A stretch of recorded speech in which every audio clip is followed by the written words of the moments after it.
First question है हमारा, mission Chandrayaan 3 को कब लॉन्च किया गया है? आंसर होगा ऑप्शन ए 14 जुलाई 2023। 14 जुलाई 2023 के दिन मिशन चंद्रयान 3 को लॉन्च किया गया है, ये आपको याद रखना है। और फ्रेंड्स मैं आपको बताना चाहता हूँ कि जो मिशन चंद्रयान 3 है ये भारत का चंद्रमा मिशन है। इसमें फ्रेंड्स भारत ने लक्ष्य क्या रखा है? चंद्रमा के दक्षिणी ध्रुव पर पहुंचने का। डिटेल में हम क्वेश्चन को समझते हैं। चंद्रयान 3 भारत का तीसरा चंद्रमा मिशन है और जुलाई 2019 के चंद्रयान 2 का अनुवर्ती है, जिसका उद्देश्य चंद्रमा के दक्षिणी ध्रुव पर एक रोवर भेजना था। इस मिशन का उद्देश्य चंद्रमा की संरचना को बेहतर ढंग से समझना है। देखो फ्रेंड, इसमें मैंने आपको ये बताया कि जो चंद्रयान 3 है ना, ये भारत का तीसरा चंद्रमा मिशन है और जुलाई 2019 में जो चंद्रयान 2 हुआ था, लॉन्च हुआ था, उसका ये अनुवर्ती है। ठीक है, ये आपने याद रखना है। नेक्स्ट क्वेश्चन कर लेते हैं। मिशन चंद्रयान 3 को कहां से लॉन्च किया गया है? आप सभी का सही आंसर क्या होगा? ऑप्शन बी सतीश धवन अंतरिक्ष केंद्र। कहां पर है ये? श्री हरिकोटा, आंध्र प्रदेश में। यहां से मिशन चंद्रयान 3 को लॉन्च किया गया है। अगला क्वेश्चन मोस्ट इंपॉर्टेंट है ये। चंद्रयान 3 को कहां पर लैंड करना है? आंसर क्या होगा इस क्वेश्चन का? ऑप्शन सी चंद्रमा के दक्षिणी ध्रुव पर। चंद्रमा के जो दक्षिणी ध्रुव है फ्रेंड्स, यहाँ पर चंद्रयान 3 को लैंड करना है। नेक्स्ट क्वेश्चन, चंद्रयान 3 को किस रॉकेट से लॉन्च किया गया है? एग्जाम के लिए मोस्ट इंपॉर्टेंट क्वेश्चन है ये। सही आंसर क्या होगा? Option C LVM-3M4। LVM-3M4 जो है फ्रेंड्स, इस रॉकेट से लॉन्च किया गया है चंद्रयान 3 को। कहीं कहीं फ्रेंड्स आपको ना अकेला LVM-3 भी दे सकते हैं। ठीक है, अब मैं आपको डिटेल में समझाता हूँ कि ये है क्या। चंद्रयान 3 को LVM-3M4 रॉकेट से लॉन्च किया जाएगा। इसे पहले GSLV MK3 के नाम से जाना जाता था। ठीक है फ्रेंड्स, आपको बताना चाहता हूँ कि जो GSLV MK3 है ना, इसका ही नया नाम क्या हो गया है?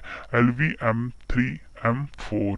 ठीक है, LVM-3 का जो फुल फॉर्म है ना, ये आपको मैं बता देता हूँ, लॉन्च व्हीकल मार्क 3। ठीक है, ये LVM-3 का फुल फॉर्म है और पुराना नाम क्या था इसका? GSLV MK3। और GSLV का फुल फॉर्म क्या होता है? Geo synchronous satellite launch vehicle. Next question है हमारा, चंद्रयान 3 के लिए प्रमुख रॉकेट इंजन का क्या नाम है? आंसर होगा इसका option C CE-20 cryogenic engine. आपको बताना चाहता हूँ चंद्रयान 3 के लिए जो प्रमुख रॉकेट इंजन है, इसका नाम है CE-20 क्रायोजेनिक इंजन। ये आपने याद रखना है। CE का फुल फॉर्म ही फ्रेंड्स इसमें क्रायोजेनिक इंजन है। ठीक है, तो याद रखना है आपको CE-20। नेक्स्ट क्वेश्चन करते हैं। मिशन चंद्रयान 3 को किसने लॉन्च किया है? सही आंसर होगा ऑप्शन सी इसरो। भारत की स्पेस एजेंसी का नाम है इसरो। इसरो ने मिशन चंद्रयान 3 को लॉन्च किया है। इसरो के बारे में जान लेते हैं। फुल फॉर्म होता है इसरो का इंडियन स्पेस रिसर्च ऑर्गेनाइजेशन। स्थापना हुई थी 15 अगस्त 1969 को। मुख्यालय बेंगलुरु कर्नाटक में है। प्रेजेंट में अध्यक्ष हैं 2023 में एस सोमनाथ और पहले अध्यक्ष थे विक्रम साराभाई। नेक्स्ट क्वेश्चन, इसरो ने चंद्रयान 3 मिशन के कौन से 3 मुख्य उद्देश्य निर्धारित किए हैं? सही आंसर क्या होगा? ऑप्शन डी उपयुक्त सभी। यानी कि चंद्रमा की सतह पर एक सुरक्षित और नरम लैंडिंग का प्रदर्शन। दूसरा है चंद्रमा पर रोवर की घूमने की क्षमताओं का प्रदर्शन। वैज्ञानिक अवलोकनों का प्रदर्शन करना। ये तीन तीन मुख्य उद्देश्य रखे हैं इसरो ने चंद्रयान 3 मिशन के लिए। ये आपको पता होना चाहिए। और फ्रेंड्स मैं आपको ना चंद्रयान 3 मिशन से जुड़े कुछ महत्वपूर्ण तथ्य बता देता हूँ। इसके बाद फ्रेंड्स हम अगले क्वेश्चन को पढ़ेंगे। तो इसमें आपको मैं ये बता देता हूँ कि इस मिशन में भारत चांद की धरती पर एक लैंडर को उतारेगा। इस लैंडर में एक रोवर भी है जो चंद्रमा की धरती पर घूमेगा और वहाँ कुछ प्रयोग करेगा। लैंडर चांद पर एक लूनर दिन तक रहेगा। एक लूनर दिन धरती के 14 दिन के बराबर होता है। तो अगर आपसे एग्जाम में पूछ लें कि जो एक लूनर दिन होता है ये धरती के कितने दिन के बराबर होता है? 14 दिन के बराबर होता है। तो मैंने आपको बताया कि जो लैंडर है चांद पर एक लूनर दिन तक रहेगा, मतलब अप्रोक्सीमेट 14 दिन तक रहेगा। चंद्रयान 3 के लैंडर कि चांद की सतह पर लैंडिंग के लिए जरूरी है कि वहां सूरज निकला हो। लैंडर के लिए सनलाइट जरूरी है। चांद पर सूरज 14 से 15 दिन जो होता है फ्रेंड्स, ये सूरज निकलता है। बाकी 14-15 दिन सूरज नहीं निकलता चंद्रमा पे। ठीक है, तो फ्रेंड्स देखो चंद्रयान 3 का जो लैंडर है ना, चांद की सतह पर लैंडिंग जब करेगा तो उसके लिए एक मेन कंडीशन ये है कि वहां पे जो सूरज है वो निकला हो। ठीक है, तभी जो फ्रेंड्स इसमें जो इक्विपमेंट लगे हुए हैं जो कि सोलर एनर्जी पे वर्क करेंगे, वो तभी काम करेंगे जब वहां पे सूरज निकला होगा। ठीक है, और आपको बताना चाहता हूँ कि चांद पर सूरज सिर्फ 14 से 15 दिन ही निकलता है। Next question, mission Chandrayaan 3 Bharat का चंद्रमा के लिए कौन सा मिशन है? सही आंसर क्या होगा इस क्वेश्चन का? ऑप्शन बी, तीसरा। मिशन चंद्रयान 3 जो है भारत का चंद्रमा के लिए तीसरा मिशन है। डिटेल में आपको समझाता हूँ। पहला चंद्रमा मिशन कब लॉन्च हुआ था? 22 अक्टूबर 2008 को। एग्जाम में डायरेक्टली क्वेश्चन पूछा जाता है। दूसरा चंद्रमा मिशन 22 जुलाई 2019 को, और तीसरा चंद्रमा मिशन 14 जुलाई 2023 को लॉन्च हुआ है। इसमें जो फ्रेंड्स पहला वाला मिशन था ना, सक्सेसफुली लॉन्च हो गया था, और जो दूसरा मिशन है फ्रेंड्स, ये सक्सेसफुल नहीं हो पाया था। जब ये फ्रेंड्स दक्षिणी ध्रुव पर पहुंचने वाला था, तो 2.4 किलोमीटर पहले ही ना फ्रेंड्स इसकी लैंडिंग क्रैश हो गई। ठीक है, क्रैश लैंड हो गई है, और इस वजह से ये अनसक्सेसफुल रहा दूसरे वाला। नेक्स्ट क्वेश्चन, मिशन चंद्रयान 3 की थीम क्या है? सही आंसर क्या होगा? Option A, science of the moon. Mission Chandrayaan 3 की थीम है साइंस ऑफ द मून, ये आपने याद रखना है। नेक्स्ट क्वेश्चन, चंद्रयान 3 में इनमें से क्या नहीं है? सही आंसर होगा ऑप्शन सी, ऑर्बिटर।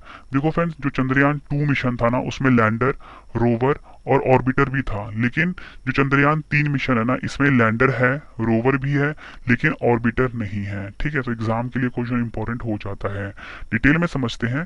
चंद्रयान 2 में लैंडर, रोवर और ऑर्बिटर था। ठीक है, ये मैंने आपको अभी बताया। चंद्रयान 3 के लिए ऑर्बिटर नहीं बनाया है। चंद्रयान 2 का ऑर्बिटर पहले ही ऑर्बिट में मौजूद है।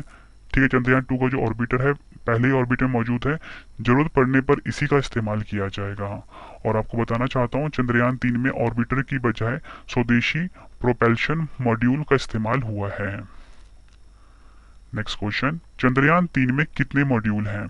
सही आंसर क्या होगा? ऑप्शन बी, 3 मॉड्यूल हैं चंद्रयान 3 में। डिटेल में समझते हैं। चंद्रयान 3 की जो 3 मॉड्यूल है, इसके बारे में जान लेते हैं। एक है प्रोपल्शन मॉड्यूल, ठीक है, दूसरा है लैंडर मॉड्यूल, तीसरा है रोवर। इसके बारे में हम समझते हैं। प्रोपल्शन मॉड्यूल अंतरिक्ष मिशन पर जाने वाले यान का पहला हिस्सा होता है, जिसे प्रोपल्शन मॉड्यूल कहा जाता है। यह किसी भी स्पेसशिप को उड़ान भरने की ताकत देता है। ये होता है प्रोपल्शन मॉड्यूल का काम। दूसरा है लैंडर मॉड्यूल। चंद्रयान 3 का यह दूसरा और महत्वपूर्ण हिस्सा है। इसे ही चंद्रमा पर उतारा जाएगा। रोवर को चंद्रमा की सतह तक सही तरीके से पहुंचाने की जिम्मेदारी इसी की होती है, लैंडर मॉड्यूल की। तीसरा है हमारा रोवर। चंद्रयान का यह तीसरा हिस्सा है रोवर, जो लैंडर के जरिए चंद्रमा की सतह पर उतरेगा और फिर मूवमेंट कर जानकारी जुटाकर धरती पर भेजेगा। ये काम होगा रोवर का। फ्रेंड्स, आपको क्वेश्चन का लेवल देख के पता लग रहा होना कि सभी क्वेश्चन जो है एग्जाम ओरिएंटेड है। फ्रेंड्स, अगर आपको वीडियो की क्वालिटी, वीडियो का कंटेंट और आपकी रवि सर की मेहनत पसंद आ रही है, वीडियो को लाइक और शेयर जरूर करें। कमेंट बॉक्स में अपना फीडबैक भी दें कि आपको हमारी वीडियो कैसी लग रही है। अगला क्वेश्चन, मिशन चंद्रयान 3 के लैंडर का क्या नाम रखा गया है? आंसर क्या होगा इस क्वेश्चन का? Option A, Vikram. विक्रम जो है फ्रेंड्स, ये मिशन चंद्रयान 3 के लैंडर का नाम रखा गया है। देखो फ्रेंड्स, ये जो विक्रम है, विक्रम साराभाई जी के